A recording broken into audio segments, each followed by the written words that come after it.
안녕하세요. 금융업에 종사 중인 30대 여성입니다. 흔히 사람들이 말하는 돌아온 싱글이기도 하고요. 솔직히 이유가 어찌됐건 이혼했다고 하면 사람들이 좋게 봐주지는 않잖아요. 그래서 사실 얼마 전까지도 가족과 가까운 지인들을 제외하곤 누가 먼저 물어보지 않는 한 이혼했다고 말하고 다니진 않았거든요. 그런데 이제 새해도 밝았겠다 제 스스로 좀 떳떳해지고 싶더라고요. 그래서 일단은 이렇게 익명의 힘을 빌려 제가 왜 이혼하게 된 건지 이야기를 해볼까 합니다. 남편을 처음 만난 건 자주 가던 카페에서였어요. 좀 더 구체적으로 말하자면 저희 회사 근처에 개인이 하는 작은 카페였죠. 그런데 바로 옆에 대기업 프랜차이즈 카페가 있다 보니 솔직히 장사가 잘 되진 않았던 것 같아요. 프랜차이즈보다 맛이 월등히 좋은 것도 아니었고 그렇다고 가격이 아주 저렴한 것도 아니었으니까요. 하지만 그럼에도 불구하고 제가 그 카페를 자주 찾았던 건 카페에서 흘러나오는 음악이 정말 제 취향이었어요.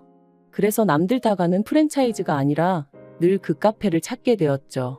그리고 그러다 우연히 카페 주인하고 몇 마디 대화를 나누게 되었는데 알고 보니 저랑 같은 대학교를 나왔더라고요.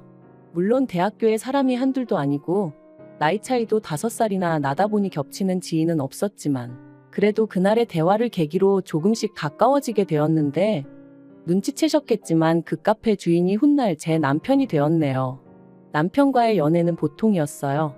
무슨 말이냐 하면 서로 맞는 부분도 있었고 안 맞는 부분도 있었고 그런데 그거야 다른 사람들도 마찬가지잖아요? 그래서 특별히 개의치는 않았습니다. 다만 저는 결혼을 하는 건 좀 신중히 하고 싶었어요. 막말로 어차피 할 결혼 굳이 일찍 해야 하나 싶었거든요. 물론 주변에서는 그래도 한 살이라도 어릴 때 결혼해야 건강한 아이를 낳는다며 기왕 할 거 일찍 하라 하기도 했는데 제 나름대로 건강관리는 꾸준히 잘해오고 있었기 때문에 그런 조언들이 크게 와닿지는 않았던 게 사실이에요. 그러나 남편의 경우 저보다 5살이나 많다 보니 연애 초반부터 조금씩 조바심을 내더니 사귄 지 1년 만에 떡하니 프로포즈를 해오더라고요. 그리고 솔직히 어리석게도 저는 이 결혼을 해야 하나 말아야 하나 안 할 거면 뭐라고 말을 해야 하나 하고 고민하고 우왕좌왕하다가 얼떨결에 결혼을 약속하고 말았습니다. 그런데 막상 본격적으로 결혼 이야기가 오가기 시작하고 얼마 지나지 않아 생각지도 못한 문제가 저희 발목을 잡았으니 그건 바로 집이었어요. 언젠가 남편이 말하길 자기는 카페 하나 운영하는 것만으로도 신경 쓸 것도 많고 여력이 없어서 돈 관리 대부분을 어머님이 도맡아주고 계신다 했습니다. 그리고 솔직히 나이가 40 가까이 돼가는 남자가 돈 관리를 어머님한테 맡겨두고 있다는 게 영 찜찜했지만 당시엔 결혼 이야기가 오가던 상황은 아니다 보니 그냥 그러냐 하고 말았거든요. 그런데 막상 결혼 이야기가 나오고 제가 얼마나 모아뒀냐 물으니 1억 어쩌고 하면서도 어물쩍거리다가 나중엔 좀 짜증을 내더라고요. 그러면서 어쨌든 집만 해결하면 되는 거 아니냐 하더니 저더러 어머님 소유의 빌라에서 신혼살림을 시작하자고 하는 거예요. 제가 비록 결혼에 대한 환상을 가진 여자는 아니었지만 그래도 뭐랄까 시작부터 제 뜻대로 되는 게 없다는 생각에 솔직히 기분이 좋지는 않았습니다. 게다가 어쨌든 어머님 빌라지 저희 명의로 해주시는 것도 아닌데 리모델링은 해야 하지 않겠냐며 그걸 제가 해왔으면 하는 남편이 어찌나 얄밉던지. 그래서 제가 남편더러 어차피 우리 둘 다 잠만 자는데 뭘 큰돈 들여 고치냐고 일단은 좀 참고 살아보자 했네요. 하지만 이 일로 어머님께선 걸핏하면 어디 가서 며느리가 몸만 시집왔다며 당신이나 괜히 받아줬지 다른 집 같았으면 벌써 내쫓았을 거다 뭐 그런 식으로 말씀을 하고 다니시더라고요. 어이없었죠. 리모델링만 안 했지 그래도 남들 해가는 건 그럭저럭 다 해갔는데 그러셨으니까요. 게다가 결혼식을 올리고서야 알게 된 충격적인 사실은 남편이 그간 모아두었던 돈이 신우가 결혼하는데 쓰였다는 거였어요. 어디서부터 어떻게 설명을 해야 하나 싶은데 일단 남편에게는 저와는 동갑인 하나뿐인 여동생, 그러니까 저에게는 하나뿐인 신우가 있습니다. 그리고 제가 남편과 연애하던 당시 신우 또한 연애 중이라는 걸 남편에게 들어서 알고는 있었어요. 하지만 그런 신우가 저희보다 일찍이 결혼을 하게 될 줄은 몰랐는데 혼전 임신으로 급하게 식을 올리더라고요. 스몰 웨딩이니 뭐니 하면서 정말 임신 소식 듣고 결혼까지 2달도 안 걸렸던 것 같아요. 그런데 나중에서야 알고 보니까 심해부 쪽에서 임신이 대수냐며 지워라 어쩌라 하는 걸 저희 시댁에서 아주 바짓가랑이 잡고 늘어지다시피 해서 결혼을 시켰던 거였고 그 과정에서 심해부 쪽에서 1억을 해오라는 걸 저희 어머님이 해주셨다는데 그 1억이 알고 보니 저희 남편 돈이었더라고요. 정말이지 이 모든 걸 제가 결혼식 하루 전에라도 알았다면 남편하고 결혼하는 일은 없었을 거예요. 하지만 어머님께서는 대신에 집을 해결해줬는데 뭐가 대수냐 하시며 뻔뻔하게 나오셨고 남편은 남편대로 자기는 정말 몰랐다며 저에게 미안하다 하니 더는 제가 할 수 있는 게 없었습니다. 그리고 이건 정말 아무에게도 말하지 않았던 건데 변호사를 만나보니 제 경우는 사기 결혼도 아니고 그래서 혼인무효도 안 될 거라고 했었거든요. 그러니 정말 분통 터지더라고요. 아무튼 그 사실을 알고 나서는 신우고 어머님이고 솔직히 누구 하나 제 눈에 곱게 보일 리가 없었죠. 하다못해 둘 중 한 사람이라도 상황이 그래서 그럴 수밖에 없었다. 미안하다 했으면 모르겠는데 그런 말 한마디 건네는 사람도 없었고요. 그래서 저 나름대로 시댁과는 거리를 두고 지냈습니다. 남편도 사정을 다 알고 있었으니 그런 저에게 서운하네 어쩌네 말하지 못했거든요. 그래서 때로는 중간에서 이도저도 못하는 남편을 보고 있으면 좀 짠할 때도 있긴 했는데 그래도 그건 그거고 마음이 도통 풀리지가 않으니 저도 어쩔 수가 없었답니다. 그런데 그런 와중에 신우가 유산을 했어요. 결혼식 올리고 혼인신고하기가 무섭게 말이죠. 임신 8개월 차였는데 유산이라니. 어머님은 이게 다 심해부 쪽에서 하도 신우를 잡아대서 이렇게 된 거라며 내 딸 인생 책임지라고 난리가 나셨고 심해부 쪽에서는 애 때문에 억지로 결혼을 허락했는데 평소에도 하고 다니는 꼬라지가 마음에 안 들더니 기어이 애 하나를 못 지켜서 이 사단을 내느냐며 신우 탓을 하는 모양이었습니다. 그리고 급기야 신우의 유산은 양가 어른들의 싸움으로 번지면서 저희 시부모님은 심해부 쪽 식구들을 고소를 한다고 드셨고 이 일로 신우와 심해부의 사이도 빠르게 틀어지더라고요. 물론 신우가 저를 붙잡고 이야기를 해준 것은 아니고 저도 남편을 통해 들었다 보니 솔직히 정확히 어떻게 상황이 흘러갔는지 다는 알지 못하지만 제3자라면 제3자인 제가 보기엔 어쨌든 신우가 제일 힘들 텐데 정작 신우 힘든 건 제대로 신경 써주는 사람이 하나도 없는 것 같아서 평소에 신우에 대해 제가 가지고 있던 감정과는 별개로 연민이 다 느껴지더라니까요. 아무튼 결국 신우는 결혼한 지 꼬박 1년 만에 이혼을 했습니다. 정확히는 모르지만 결국 유산의 원인이 신우한테 있다는 식으로 상황이 흘러가 시집 갈 때 가져간 저희 남편 돈 1억도 온데간데 없이 빈몸으로 쫓겨나듯 나왔지요. 하지만 불쌍한 마음을 가진 제 스스로가 한심하게 느껴졌던 건 이혼한 지 정확히 반년 만에 신우가 웬 남자랑 다시 살림을 차렸다는 거예요. 저희 남편보다도 10살이나 많은 남자였는데 자기의 아픈 상처까지 이해해주는 사람이니었더니 하더니 그 남자랑 같이 살기로 했다나요? 아버님은 당신 딸인데도 불구하고 미친 X라며 정신 차리라 욕을 하셨지만 어머님은 그래 너만 행복하면 됐다는 식이셨어요. 남편도 지가 좋다는데 누가 말리겠냐 하면서 알아서 하게 내버려두란 식이었고요. 아무튼 온 집안을 쑥대밭을 만들어 놓고 신우가 그 남자가 사는 아파트로 들어가게 되었는데 알고 보니 저희 친정아버지가 경비원으로 일하시는 아파트였습니다. 신우가 자기 남자친구 아파트가 어떻고 저떻고 하는데 너무나 낯익어 물어본 게 화근이었어요. 옆에 있던 남편이 먼저 거기 장인어른이 계시는데 아니냐며 저에게 물었고 저는 원래 거짓말을 잘하지도 못하고 감정을 숨기지도 못하는 사람이다 보니 맞다고 순순히 대답해버렸죠. 그리고 사실 친정아버지께서 경비원으로 일하고 계시다는 사실이 저에게는 그다지 부끄럽다거나 숨기고 싶은 일도 아니었고요. 참고로 저희 친정아버지께선 줄곧 대기업에서 회사 생활을 하시다가 당신 한 사람이 관두면 젊은 직원 2사람이 자리를 보전할 수 있다며 제발로 나오신 분이세요.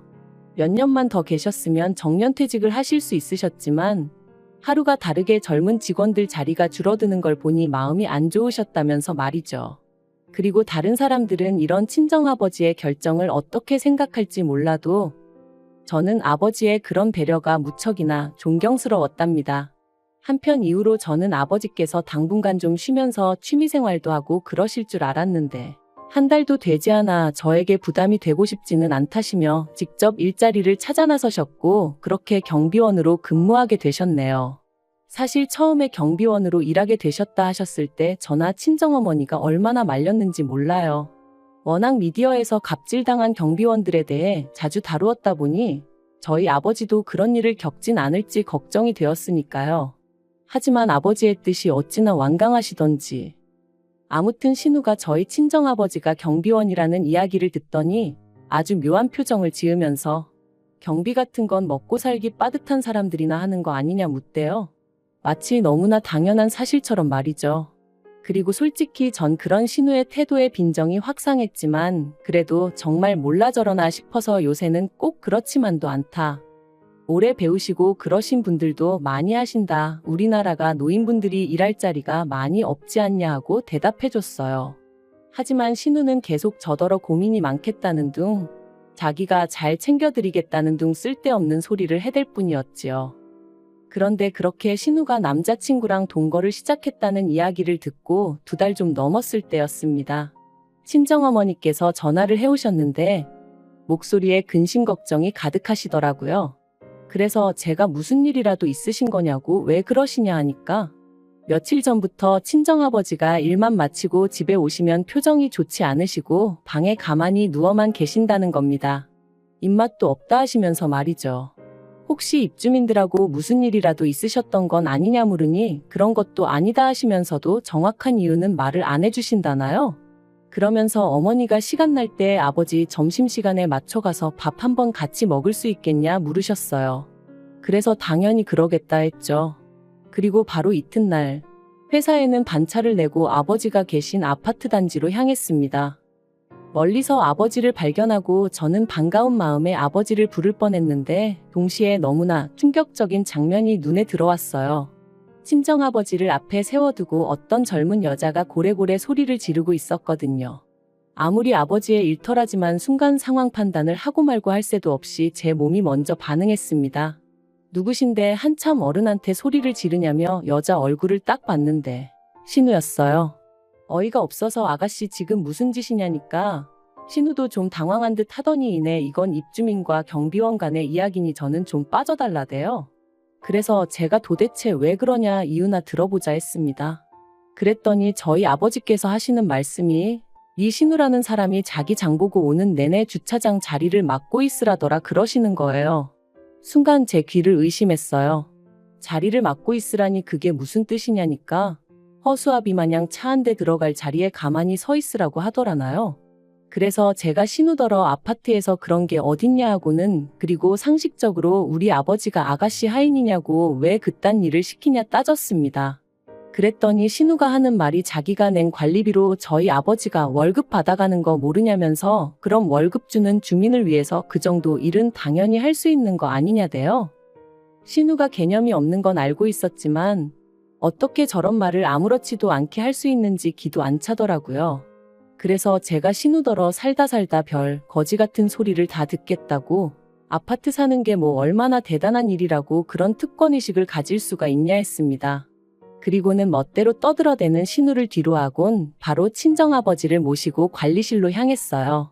아버지께 소가리는 그만하시고 그간 당하셨던 일 전부 다 이야기하시라면서 말이죠. 관리소장을 비롯한 관리실 직원들이 얼굴을 들지 못했습니다. 제가 이 아파트의 입주민이 어떻게 갑질을 하는지 언론사마다 제보를 하겠다고 했을 땐 정말 죄송하다며 그렇게 한번 다뤄지면 집값에도 영향이 많이 간다고 저에게 한 번만 기회를 달라 뭐 그런 식으로 얘기를 하기도 했지요. 그리고 저희 친정아버지도 저더러 너무 일을 키우지 말라면서 여기 사는 대부분의 입주민들은 다들 정말 좋은 분들이 맞다고 다만 저희 신우 그 미꾸라지 한 마리가 이 사태를 만든 거란 식으로 말씀하시더라고요. 그런데 그때 관리소장이 서류를 뒤적이며 하는 말이 좀 이상하답니다. 신우가 사는 그 호수는 지금 비어있어야 정상이라는 거예요. 원래 부부랑 학생인 자녀까지 셋이 사는 집이었는데 그 집 아빠가 회사 일로 해외에 나가게 되면서 가족들도 같이 나갔고 1년 후에나 돌아오기로 되어 있다나요. 그래서 제가 그럴 리가 없다. 신우 남자친구가 집주인이라 했다 했습니다. 그러자 관리소장이 누구랑 통화를 하더니 자기 말이 맞다면서 한번 확인해보라고 그러는 거예요. 그리고 알게 된 충격적인 사실은 신우 남자친구가 자기 집이라고 했던 그 집은 실은 남자친구의 지인의 집이었어요. 해외로 나가게 된 집주인이 가끔 들여다 봐달라고 한 걸 아예 눌러앉아서 살다시피 하면서 자기 집이냥 신우까지 불러들였던 거죠. 그리고 신우는 그런 사실도 모르고 자기 남자친구가 아파트가 있네어쩌네 하면서 김칫국을 마신 거고요. 게다가 그뿐만이 아니었습니다. 신우 남자친구가 알고 보니 유부남이었거든요. 그래서 평일이고 주말이고 외박이 잦았는데 그것도 신우는 자기 남자친구가 얼마나 능력이 있어서 출장이 잦은 줄 알았다나요? 나이를 도대체 어디로 먹었길래 그렇게 말하는 대로 고지곳대로 믿은 건지. 정말 남자의 눈이 멀면 이럴 수도 있는 건가 싶을 지경이었죠. 한편 이후로 아파트에서 원래 집주인 쪽에 연락해 상황을 설명했고 그 집주인이 신우 남자친구에게 뭐라고 했는지는 몰라도 경찰까지 와서는 결국 그 남자친구라는 사람을 끌어냈다 들었습니다. 그리고 이런 시끄러운 상황을 신우 남자친구의 와이프도 알게 되면서 신우를 상간녀로 고소를 한 해 만에 또다시 집안이 쑥대밭이 되었죠. 그리고 저도 저대로 신우가 버젓이 사돈어른인 걸 알면서도 저희 친정아버지에게 그따위로 행동했다는 걸 그냥 넘어갈 수는 없었기에 시부모님께 일단 말씀을 드렸습니다. 솔직히 이때만 하더라도 시부모님이라도 저희 아버지한테 정식으로 사과하셨다면 그 정도로 마무리 지을 생각이었고요. 하지만 결론부터 말하자면 그 부모의 그 딸이라는 말이 딱이었어요. 어머님께서는 신우가 말투가 원래 좀 톡톡 쏘는 말투라 그런 거지 절대로 저희 아버지를 무시한 건 아니었을 거라며 마치 저희 아버지가 자격지심으로 오해를 했단 식으로 말씀하셨으니까요. 뿐만 아니라 저희 아버지가 좀 참아줬으면 자기 딸이 지금 이런 일을 겪을 리가 있냐며 오히려 당신이 저희를 원망하고 싶다 하시는데 얼마나 황당하고 상종 못한다는 표현을 이럴 때 쓰는 건가 싶더라니까요. 게다가 남편마저 팔은 안으로 굽는다고 그런 어머님 편을 들며 저더러 야속하다 말했기에 제가 더는 못 살겠다 이쯤에서 헤어지자 했습니다. 하지만 이혼까지 이르는 과정이 쉽지만은 않았던 게 사실이에요. 서로 사랑과 미련이 남아서라기보다는 남편이 자기가 왜 이혼을 당해야 하는지 납득하지 못하겠다며 버텨가지고요. 그래서 결국 협의이혼 안 해주면 내가 당신한테 어떻게든 위자료를 받아낼 건데 신우가 저런 상황인데 당신까지 그렇게 되면 시부모님이 괜찮으시겠냐? 제 나름대로 초강수를 둔 거죠. 그랬더니 남편도 이리저리 따져봐도 자기가 뭐 할 수 있는 일이 없겠다 싶었는지 결국 알겠다 하대요. 한편 이후로 제가 건너 전해들은 소식은 상간녀 소송을 당한 신우 위자료를 물어주느라 남편이 카페를 정리했다는 이야기였어요. 사실 이혼한 이후로 여전히 오며 가며 눈에 띄는 그 카페가 아주 눈에 가시기도 했고 아는 사람들은 알다 보니 민망한 적이 한두 번이 아니었는데 정말이지 속으로 쾌재를 불렀답니다. 참 그리고 이혼하면서 비로소 알게 되었던 게 저희 살라고 내주셨던 어머님 빌라에도 대출이 얼마나 많이 걸려 있던지. 아무튼 이혼하는 내내 이 똥통에서 한시라도 빨리 빠져나가고 싶다는 생각뿐이었다니까요. 한편 친정아버지가 많이 미안해하시더라고요. 당신이 아무 일도 아닌 척 넘어갔더라면 제가 그래도 이렇게 이혼까지 했겠냐며 말이죠. 하지만 저는 그런 아버지께 절대 그런 생각 마시라고 모든 게 다시 제자리를 찾았을 뿐이라 말씀드렸어요. 남의 것을 탐낸 사람은 벌을 받는 게 맞고 믿음을 배신한 사람도 벌을 받는 게 당연한 거잖아요. 그리고 무엇보다 남을 함부로 무시하는 사람은 더 크게 어디 가서 당해봐야 정신을 차린다니까요. 아무튼 남편을 비롯한 시댁 식구들 인생이 앞으로 어떻게 될지는 모르겠고 자기들 팔자 자기들이 말아먹든 말든 제 알바는 아니지만 적어도 더 이상 남에게 상처 주는 일은 없었으면 좋겠습니다.